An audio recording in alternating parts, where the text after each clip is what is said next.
गरीब बहू का जादुई घास का एसी। एक छोटे से गांव में सरिता अपनी बहू और अपने गरीब परिवार के साथ रह रही थी। बेटा, आज हमें ये रात को सारा काम खत्म करना होगा, कल ये सारा ऑर्डर का सामान जाएगा। माँ, मैं तो कोशिश कर ही रहा था लेकिन घास ही खत्म हो गई। अब आप ही बताओ ना, मैं क्या करूँ? हमारे पास और कोई चारा नहीं है, हमें जंगल से और घास काट कर लानी होगी। इस समय जंगल में जाने का फायदा नहीं है, कभी भी कुछ भी हो सकता है। जंगली जानवर रात के समय ही बाहर निकलते हैं। अजय बिल्कुल सही कह रहा है बहू। अरे माँ जी, हम दो लोग अगर जाएंगे तो कोई जानवर पास नहीं आएगा और फिर इतनी जल्दी कोई जानवर हमला नहीं करता। हमें ये ऑर्डर कल देना है, आप ये भी तो सोचिए। लेकिन बहू। माँ जी, आप चिंता मत कीजिए, कुछ नहीं होगा, बस आप बच्चों के पास ही रहना और उनका ख्याल रखना। अगर ये ऑर्डर नहीं गया तो बच्चों के लिए हम गर्मी से बचने के लिए कूलर भी नहीं खरीद पाएंगे। सरिता की बहू भाविका और उसका बेटा, वो तीनों घास से पंखे कूलर बनाने का काम किया करते थे, इसलिए उन्हें घास की जरूरत पड़ती थी। वह आधी रात के समय जंगल में जाते हैं। भाविका, जरा से भी हलचल हुई तो मुझे बता देना, कभी भी कुछ भी हो सकता है। ठीक है जी, मैं आपको बता दूंगी। अजय और भाविका दोनों ही जंगल में घास काट रहे होते हैं, तब उन्हें झाड़ियों से आवाज आने लगती है। क्या तुमने भी वहाँ से कोई आवाज सुनी है? हाँ जी, मैंने भी सुनी है। मैंने तुम्हें कहा था ना, इस समय आना ठीक नहीं है। चलो देखते हैं उधर क्या है। भाविका और अजय झाड़ियों के पास जैसे ही जाते हैं, उन झाड़ियों के पीछे से एक आदमखोर भेड़िया निकलता है। भाविका, भागो यहाँ से, यहाँ पर तो बहुत खतरनाक भेड़िया है। अजय और भाविका दोनों अपनी जान बचाकर भागने लगते हैं। अजय, अब हम लोग क्या करें? कहीं भेड़िए ने हमें खा लिया तो? रुकना मत, बस भागती जाओ। भागते भागते वो दोनों जंगल से किसी तरह बाहर निकल आते हैं और भेड़िया उनका पीछा छोड़ देता है। जान बची तो लाखों पाए, लौट के बुद्धू घर को आए। रास्ते में चलते हुए आधी रात के समय उन्हें गांव के एक कूड़े के ढेर के पास एसी पड़ा हुआ नजर आता है। अरे देखो जी, यहाँ पर एसी पड़ा है। अरे पता नहीं किसका होगा, चलो यहाँ से चलते हैं। मुझे लगता है किसी ने ऐसे ही डाल दिया होगा। मैं तो कहती हूँ इसे लेकर चलते हैं।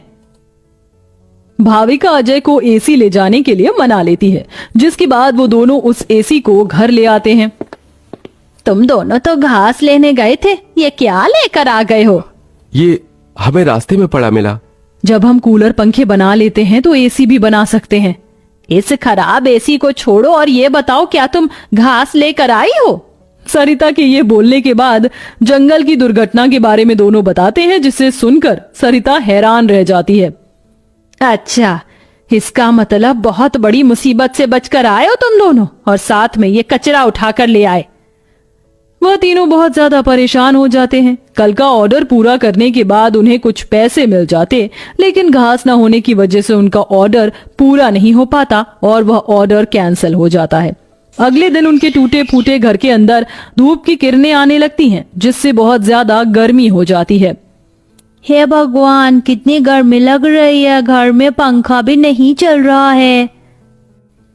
मुझे भी बहुत गर्मी लग रही है।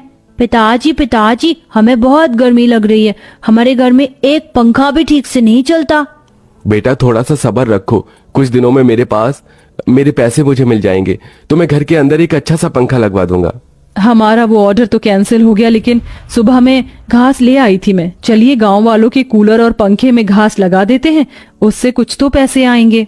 हाँ, तुमने सही कहा। भाविका और अजय दोनों मिलकर पुराने कूलरों के अंदर घास लगा रहे होते हैं और यहाँ घर में राजू दिशा गर्मी से परेशान हो रहे होते हैं। काश कि हमारे घर में भी कोई एसी होता। तभी दिशा की नजर उसके पिता के लाए हुए एसी के ऊपर पड़ती है। अरे राजू, जरा इसे देखो, लगता है पिताजी हमारे लिए एसी लेकर आए हैं, पर उन्होंने ये एसी अभी तक क्यों नहीं लगाया? क्योंकि ये एसी खराब है, बस इसीलिए। कल रात तुम्हारे माता पिता को यह कूड़े करकट में मिला था। ये सुनने के बाद राजू इस बात से तो खुश होता है कि उसके पिताजी पुराना ही सही, कम से कम एक एसी तो घर पर लेकर आए। कुछ देर बाद वह अपने दोस्तों के पास खेलने चला जाता है। ढोलू ढोलू, कहाँ हो तुम? चलो खेलते हैं। आज मैं नहीं आ सकता, बहुत गर्मी है और इतनी गर्मी में मेरा मन नहीं कर रहा है आने का, क्योंकि मेरे घर के अंदर एसी लगा हुआ है। मैं उसकी ठंडी हवा में ही बैठना चाहता हूँ।